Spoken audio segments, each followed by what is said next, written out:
Hello. Today we are going to look in this series of lectures about the Metropolitan discipline, we are going to look at the social component of the Metropolitan genoma. I hope I will be able to be short because this is a fascinating component and there is so many aspects to it to discuss. No? The social component, as you know, is generally at odds with the economic component. The physical component can help to balance the situation, but the guys which are really in charge of making that equilibrium, that balance, are the guys in the institutions, not only in the institutions of the government, the institutions of the civil society, and that dialogue of governance between the private and the public sector, in which we all are. But that's the role of governance. Looking at the social component, let me point that there are mainly two elements, two instances of that social component: the human resources and the social resources. And to understand this is extremely important, and the European Union, when it was doing this metropolitan development in the 90s, was already aware of this. No? The human resources is the knowledge we all have. 2 engineers, 1 + 1 = 2. The social resources is how those 2 engineers work to make an output that will be better or worse than 2. 2 engineers with social resources will be able to produce 2.5. 2 engineers without social resources will only be able to produce 1.5 or even 0.5. So it's an extremely important element of a metropolis, of a social unit. These social resources, that capacity to work together to produce more than being separated. Or if you don't have the social resources, you pay your price by having a metropolis that will not be able to produce those outcomes. So we have the 2 elements, the social resources and the human resources. We are going to look first to the human resources, which is the human capital of a metropolis. You have to maintain that capital. You have a population that has needs, that has all types of needs: consumption, housing, food, education, and so on, basic needs that have to be provided. And if that population cannot access those needs through the private sector, they do not have directly the money to buy for those needs, you have to provide that through the public consumption sector. You have in public, and that are the social policies generally, to provide for the people most in need with the requirements to develop a life that will be as good and as it is possible. So you have to maintain that human capital they need, and so you have to realize how to invest in the private provision of those needs, and that is mainly done by the private sector, but then how to invest in the public consumptions of those needs that is made by the public sector. Sometimes it's even more efficient to have public consumptions. You don't need a swimming pool per every family. You know? You can have a swimming pool that will work for many families. So the public access to some needs makes it more rational, and in metropolitan planning you must have that equilibrium. But let's look at the other element of those human resources, the knowledge, the capacity to bring in knowledge to the production system. And then that knowledge in the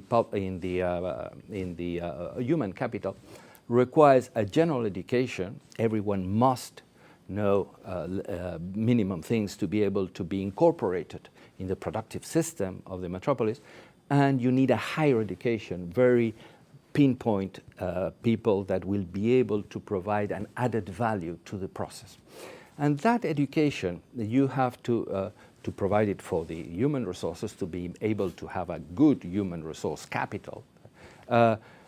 But you must realize that it's not in general. You don't have to provide any education to anyone if you are thinking about the other components of the metropolis. You have to focus your effort in the education in those areas in which the metropolis is being ahead of other metropolises around the world and really trying to be ahead. What is the role of that metropolis in the world, and then being better in that added value of those knowledge need for that purpose. And that is the role of the public sector, to provide for that education, for that population, if that population is not able to pay for that education, because the most that education is good, the more you are going to have the effects on the other components. But let's go into the social resources element, and we have there a double theory. Like in light, you have the theory of waves and you have the theory of particles, no? And we have not yet found what is the real theory that unifies the different concepts of light. In social resources, we have two theories. We have one theory which is more empirical, the Chicago school coming out of the mosaic approach to perception, and now is being followed by the new school of New York. And you have the other theory, which is more on the Vienna school of psychoanalysis and Gestalt. One of the theories, the basic empirical one, says that social resources can be built by a process that will require first cognition, getting to know what the others are doing and working that out by knowing what the others are doing. Then coordination, that means cooperation. If the others are doing something, you can copy and they can copy you, so there is a kind of a transfer of that knowledge, and you work together in a collective intelligence of doing things that will be parallel in some way. And then coordination, which is really, cooperation, which is really working together in the same project and having a multiplier effect because of that working together, not just copying or working in parallel. So you can in some way run that. And these three elements are very important, because when we deal with the governance of the metropolis, we will see that we will use these three elements to work out a metropolis working in a confederate state. But we will deal with that governance later on. The other theory, the theory of the Gestalt, is in some way making the parallelism between the human instances of the human ego, the brain, the human, with social ones. And that was done by Jung and by some sociologues already, and making the similarity between society and the human being.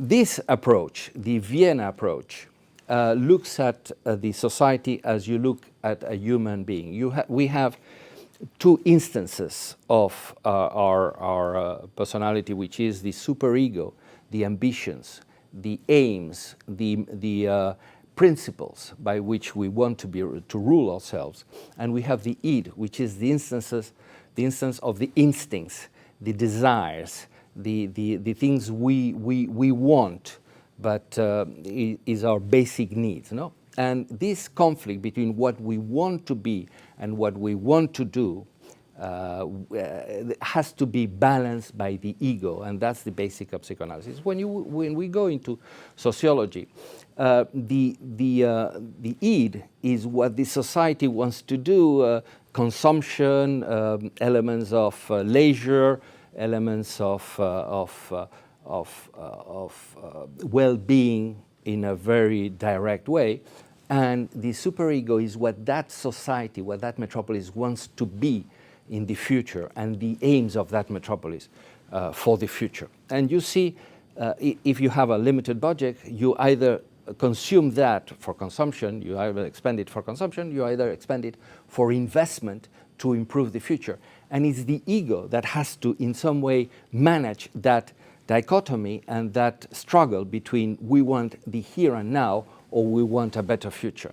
And that is mostly the role of governance that we will see in another presentation. The two approaches are very different, no?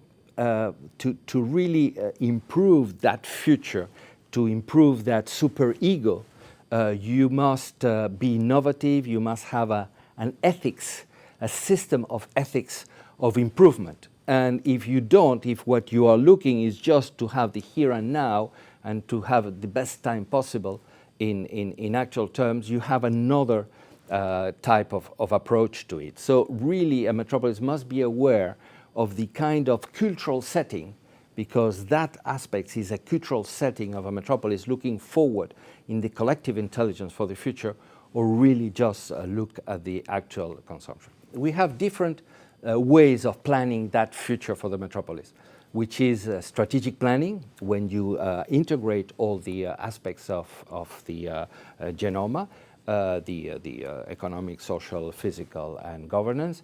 And then we have the physical planning, which is developing the physical aspects of the physical component. There are different methodologies, and we will see that in another of the presentations. So we have the whole phenomenon, the whole genoma, and next time we will see the governance component in the next presentation, and we will complete the whole metropolitan genoma. It's how you really run a metropolis. Thank you very much.